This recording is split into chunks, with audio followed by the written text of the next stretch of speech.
My goal for this in sharing would be that someone out sitting in the same seats that I was sitting on 10 years ago and since then would see someone and hear someone maybe speak into their life and know that they're not alone, and then they're not the only one dealing with something that they would think would ostracize them from a Christian community, a family, or even a community where they live.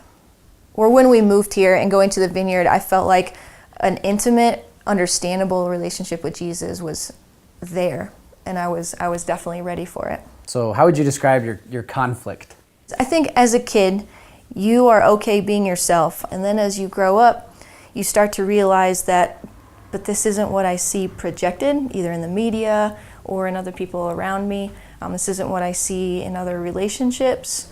I see young girls who are supposed to like dresses and like boys and like makeup, and all those things were not me. And so I think, yeah, definitely in high school that started in me going, okay, well, is there something wrong with me that this isn't how I am? What really shifted is that I wasn't attracted to men. I wasn't attracted to guys. I could really care less. But that at that time I wasn't attracted to women either. What I think really started that was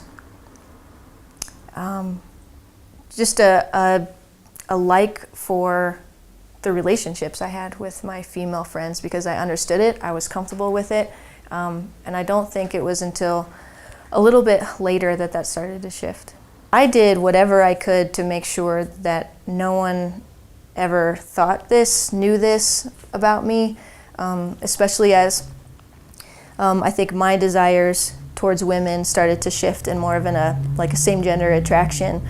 I was definitely like, no one can ever know, ever, ever, ever. I think one of the worst things that we can do to each other is to try to shift everyone into a pile. And I think it has a lot to do with what we assume is masculine and feminine, and who people are and who we're allowed to be, and that if we look at someone and we automatically think in our minds, oh, this is who they are, we suddenly throw an identity on them that they're not even aware of or we're not aware of, and there's tons of pressure that comes with that, instead of looking at each other and just saying, like, you are fine, just you. So people started pushing you into the pile of, well, you have these features as far as how you like to dress, what you like to wear, the things you drive. Now, was that before or after you started feeling same-sex attraction? I would say about in the middle. I don't know, I always associate it with like fiery arrows, and we talk about like the fiery arrows being flung at us, and it's easy to bat them away for a while, and then you just get tired, and then they start to stick, and you start to go, well, maybe I've always been gay. And so it's a mind game, it's a heart game, and so that road is a really tricky one, and it's a subtle one. There's a lot of tension, there's a lot of confusion. I know that I felt that I was probably very disappointing to God, because I loved him, and I knew very much what he said and what he says about same-gender lifestyles. I know that, but I also put something on him which isn't true, which is he's displeased with me as I am. And that me having same-gender attraction is extremely displeasing to him, and maybe I'm not a Christian at all. I was in a place where I had relegated to that. This is who I am. This is who I'm attracted to. This is who I'm not attracted to. And at the same time, no one can know. When you came to the point where you said, all right, that's it, I am a lesbian, what was the upside to that? There was a part of me that could stop fighting, a huge part of me that could stop fighting. It was almost like I was allowing myself to relax into this identity that I was trying to hold at arm's length that was still fighting me. And there was a certain calmness. The lows was that I didn't feel, I was always at this conflict of, like, am I loving God and am I loving God right? Am I a Christian? Am I not a Christian? Because I still believed that this was not God's good plan for me, and so I never went and lived a gay lifestyle. And on the other side, wasn't good at living a different lifestyle because I didn't understand it and it wasn't comfortable and it did not come naturally. I hit the lowest of my life and I felt really lonely and I felt like that this wasn't working anymore. I couldn't hide, but I couldn't tell, but I couldn't, and I just felt really stuck. I drank a lot, and it was just so that I would kind of be numb in the evening so I would fall asleep. I did try to kill myself because I was just tired, I was exhausted. Knew God, loved God, just wanted to go home.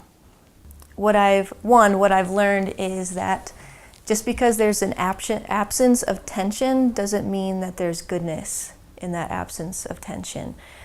The shift upward began when you confessed it to someone. When you, I don't want to say confession, but when you opened up and shared, who was that and how did that go? Yeah, it was good friend of mine, and it went really well.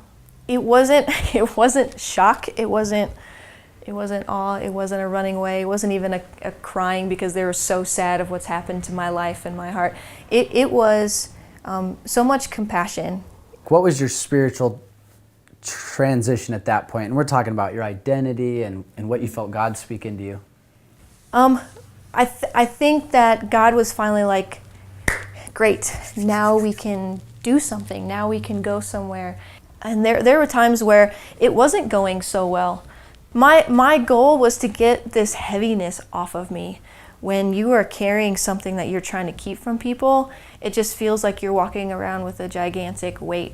God had really been working on me trusting Him more and more, and then I had to play an active role in trusting Him. And a few things was getting more involved at Kaleo, going and being part of a support group where I could be honest about this in a different way. That was Celebrate Recovery, which is an awesome program. And then the other was starting a small group. And God definitely asked me to do that. He said, I need to change your opinion of men. I need to have men in your life, in your proximity, that you can see is loving me and is not all these perceptions that you've built up. Turns out God did start changing my perceptions of guys and men. And I'm dating this wonderful guy from my small group. So what would you say then to the person out there, whether they're a guy or a girl, struggling with same-sex attraction, but also really wanting to engage Jesus? I would say stop thinking about the thing and just keep walking towards Jesus. And I think we allow any of our messiness to put a huge roadblock in front of it, thinking that either God wouldn't want us to come to Him with this or people wouldn't like it if we came to God with this, and it's so untrue. In the mess, I am okay. In the mess. And I don't need to fix it, and I don't need to change it, and I don't need to feel so much shame about it, but that I can quite literally walk towards Him where I'm at